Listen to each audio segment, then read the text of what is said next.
With the ability to see everything online today, you might wonder, is it even worth my time to go to an agent to open or on the office tour? And the answer is absolutely yes.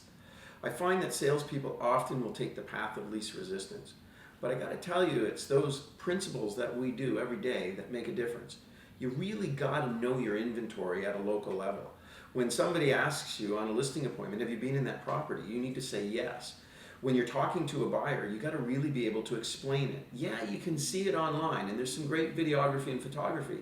But more importantly, you got to have boots on the ground. You got to be inside the house.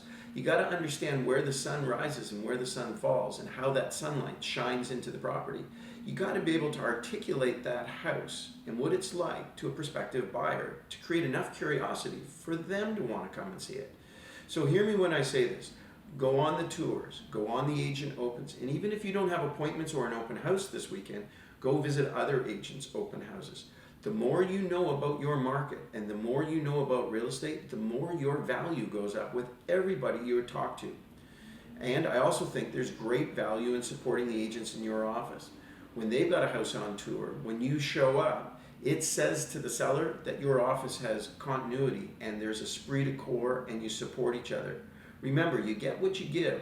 So when you go out of your way to help some of the other agents in the office, you can expect that they're going to do the exact same thing for you.